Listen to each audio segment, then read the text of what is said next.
오늘 이 주신 말씀을 가지고 강 건너 불구경, 강 건너 불구경이라는 제목으로 함께 은혜 나누기 원합니다. 우리가 성경을 읽으면서 우리가 많은 경우에 마치 내 이야기가 아닌 것처럼, 다른 집 이야기인 것처럼, 다른 교회 이야기인 것처럼, 다른 나라와 민족의 이야기인 것처럼, 다른 시대와 다른 세대의 이야기인 것처럼 성경을 읽어 내려갈 때가 많이 있습니다. 그렇기 때문에 쉽게 그 자리를 지나가죠. 내 이야기가 아니기 때문에 그렇습니다. 오늘 특별히 예레미야서를 읽다 보면 우리가 그러한 모습으로 살아갔던 한 시대의 사람들을 만나게 됩니다. 그리고 어쩌면 우리도 거기와 다를 바 없이 우리도 강 건너 불 구경하듯이 한 나라의 이야기를 읽고 있는지도 모르겠습니다. 우리가 함께 오늘 말씀을 묵상할 때에 강 건너 불 구경하는 신앙생활을 멈추고 하나님 앞에 우리의 자신을 돌아보아서 하나님 앞에 가까이 나아갈 수 있는 그런 아침이 되었으면 참 좋겠습니다.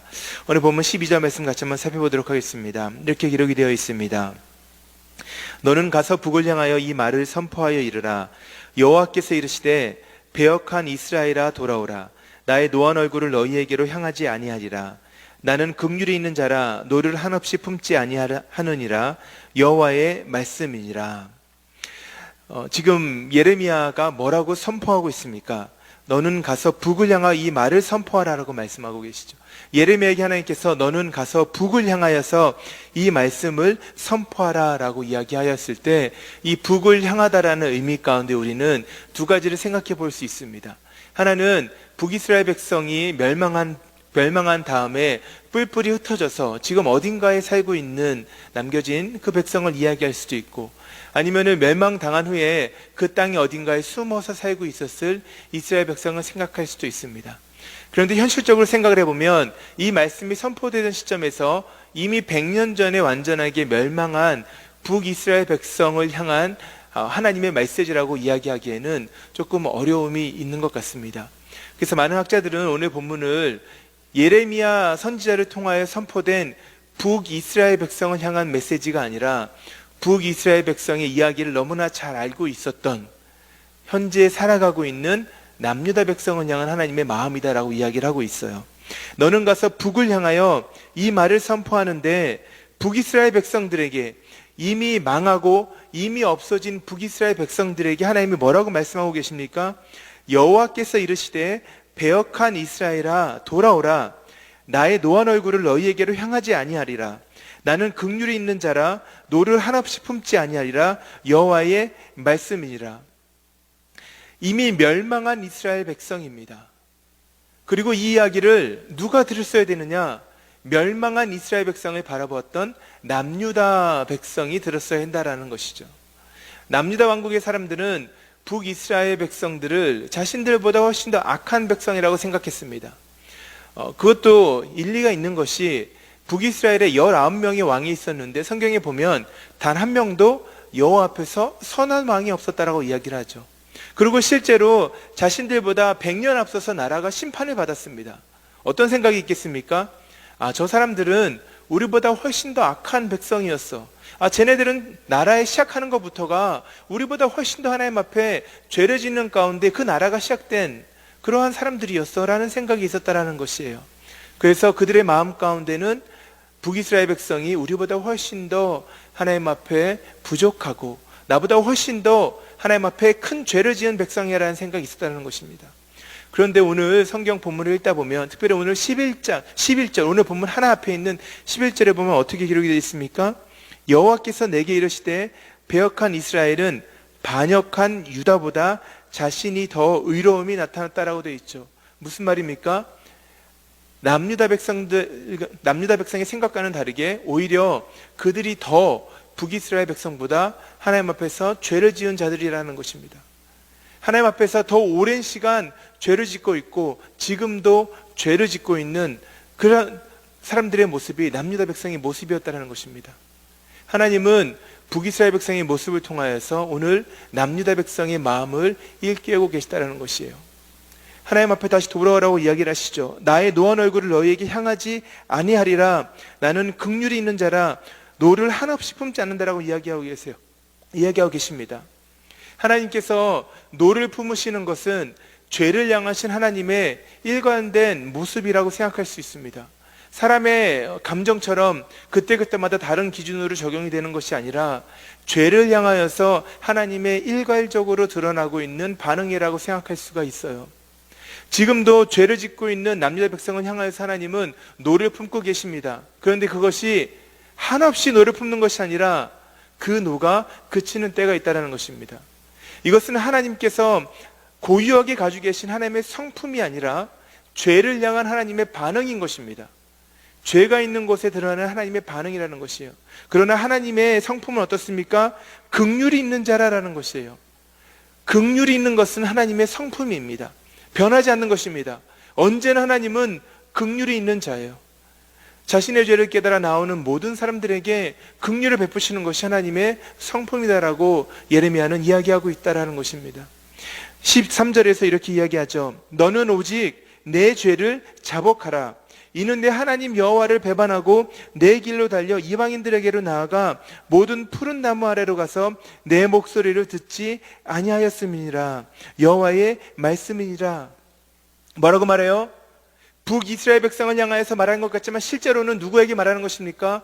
남유다 백성에게 말하는 것입니다. 뭐라고 말합니까? 내 죄를 자복하라 라고 이야기하고 있어요. 성경 전체에서 늘 등장하는 하나님의 마음 아닙니까? 내 죄를 자복하라는 거예요. 뭐라 그래요? 그러면서 이는 내 하나님 여호와를 배반하였고 내가 내 길로 달려가서 이방인들에게로 나아가서 모든 푸른 나무 아래로 가서 내 목소리를 듣지 않았다라는 것입니다. 죄 없다라고 말하지 말라라는 것이에요. 나는 죄를 모른다라고 말하지 말라라는 것입니다. 죄는 나의 얘기가 아니라라고 말하지 말라라는 것입니다. 하나님과의 관계가 끼어져 있습니다. 하나님으로부터 멀리 떠나가 있습니다. 이유가 있다라는 것이에요. 예레미야서 3장 1절부터 11절을 보면 이스라엘 백성이 어떻게 하나님 앞에 죄를 지었는가를 예레미야는 조목조목 설명하고 있지 않습니까? 내 죄를 자복하라라고 말하고 있어요. 자복하라는 표현을 영어로 보면 acknowledge입니다. acknowledge. 인정하는 것입니다. 히브리어 표현을 보면 내가 경험하여서 무언가를 깨달아 안다라는 것을 의미하고 있습니다. 내 죄를 돌아보라라고 이야기하고 있어요. 그리고 다시 한 번 더 하나님 앞에 내가 어떠한 존재인가를 깨달아 알기를 원하는 마음이 오늘 본문 가운데 선명하게 드러나고 있다는 것입니다. 14절과 15절입니다. 여호와의 말씀이니라. 끊임없이 반복해서 예레미야는 이것이 자신의 이야기가 아니고 내 생각이 아니고 내 마음에 있는 감정이 아니라 이거는 지금 살아계시는 하나님의 말씀이라고 이야기하죠. 예레미야서를 보면 예레미야가 얼마나 반복하여서 이것이 여호와의 말씀임을 강조하는지 모릅니다. 여호와의 말씀이니라. 배역한 자식들아 돌아오라. 나는 너희 남편임이라. 배역한 자식들아 돌아오라. 첫 번째. 두 번째, 나는 너희 남편이니라. 무슨 이야기를 하고 있습니까? 자녀들인데 자신을 낳아서 길러준 부모를 버린 것이에요. 돌아오라라는 것이에요. 여러분, 자녀들이 부모를 버리는 것만큼 정말 가슴 아프고 사실 너무나 악한 것이 또 어디 있겠습니까? 자기를 낳아서 길러줄 부모를 버리는 자식이 어디 있겠어요? 그런데 지금 이스라엘 백성의 모습이 그러한 모습이었다라고 여기서 이야기하고 있죠. 그리고 나는 너희의 남편이라고 말해요. 아내와 남편의 사이에서 평생 동안 죽기까지 당신을 사랑하겠다고 약속하는 것이 그게 결혼 아니겠습니까? 그런데 그 약속을 저버리는 것이에요. 서로에게 줬던 믿음을 저버리는 것입니다. 서로에게 줬던 신뢰를 깨뜨리는 것입니다. 지금 하나님께서 이스라엘 백성에게 어떠한 모습을 드러내고 있습니까? 한 인간이 느낄 수 있는 가장 큰 배신감, 가장 큰 고통 아니겠어요? 내가 낳은 자식이 나를 버리는 것, 내가 평생 동안 나의 마음을 주고 나의 몸을 주고 내 신뢰를 주고 나의 삶을 주었던 누군가가 나를 배신하고 돌아서는 것만큼 우리에게 상처를 주는 것이 어디 있겠습니까? 한 인간에게 있어서 그보다 더 큰 아픔이 어디 있겠어요? 내가 낳은 자식이 나를 버리고 내가 나에게 평생 동안 사랑을 약속했던 배우자가 나를 떠나는 것만큼 아픈 마음이 어디 있겠습니까? 지금 하나님이 그 마음을 가지고 이스라엘 백성에게 말씀하시는 거예요. 다시 돌아오라라는 것이에요. 내가 너희를 성읍에서 하나와 족속 중에서 둘을 택하여 너희를 시온에서 데려오겠고 너희를 시온으로 데려온다라는 것이에요. 시온이라는 것은 하나님의 땅입니다. 하나님이 자신이 거하기 위해서 자신의 이름을 두기 위해 택한 성읍 예루살렘이라고 말씀하셨을 때에 하나님이 거하는 곳, 하나님의 집을 말하는 것이에요. 다시 거기로 데려오겠다라는 것이에요. 나를 버리고 간 자녀를, 나를 버리고 간 배우자를 다시 나의 집으로 돌아오게 하겠다라는 말씀을 하고 계세요. 내가 또 내 마음에 합한 목자들을 너희에게 주리니 그들이 지식과 명철로 너희를 양육할 것이다 라고 말씀하시죠. 내 마음에 합한 목자, 여러분 무슨 생각이 드십니까? 어떠한 그림이 떠오르십니까? 이스라엘 백성에게 내 마음에 합한 자라는 것을 들었을 때 그들은 아마 예외 없이 다윗을 생각했을 것입니다. 내 마음에 합한 자였던 다윗을 생각했을 것이에요. 그리고 다윗을 통하여서 끊임없이 예언되었던 메시아적 사역을 생각했을 것입니다. 누구에 대한 이야기입니까? 예수 그리스도에 대한 이야기 아니겠습니까? 내가 결국은 너희에게 내 마음에 합한 목자를 보내서 너희가 지식과 명철을 깨달아 무엇을 알게 되는 것입니까? 누가 참 하나님이신지를, 누가 참 부모인지를, 참 아버지이신지를 깨닫게 하겠다는 것이에요. 예수 그리스도를 통하여서 우리에게 하실 일들을 말씀하고 계시는 것입니다. 이 이야기를 제가 묵상을 하면서 제 마음가운데 하나님이 주신 두 가지의 은혜를 함께 나누면서 오늘 말씀을 좀 마무리했으면 좋겠습니다. 첫 번째는 이것입니다. 아닌 것 같아도 결국 나에게 하시는 말씀이다라는 거예요. 아닌 것 같아도 결국 나에게 하시는 말씀이다라는 것입니다. 여러분 오늘 말씀을 읽으면서 여러분들은 이게 누구의 이야기를 들으십니까? 내 이야기 같진 않죠. 아, 저 사람의 문제일 수 있어. 아, 저 교회의 문제구나. 아, 저 가정의 문제구나. 남유다 백성이 다 그런 마음이었다라는 것이요. 그래, 북이스라엘 백성은 돌아와야지 하나님께. 우리는 잘하고 있는데. 여러분, 제 자신을 돌아보면서 결국은 이 성경에 기록된 모든 말씀들, 특별히 선지서를 읽다 보면은 참 우리가 소화하기 힘든 이야기들이 많이 있습니다. 근데 이것을 이것이 나에게 하나님이 지금 하고 계시는 말씀인가를 내가 전제하고 말씀을 붙들고 씨름하시면 하나님의 마음이 보일 수밖에 없어요.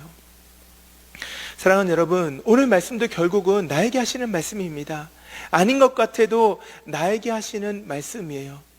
내가 지금 하나님의 말씀을 듣지 않고 있다는 것입니다. 내가 지금 이방신들에게 가고 있다는 것입니다. 내가 지금 나를 낳아 키워준 부모를 버리고 있다는 것이고, 내가 지금 나의 배우자를 배신하고 배반하고 다른 사람을 사랑하고 있다는 것을 하나님이 누구에게 말씀하고 계십니까?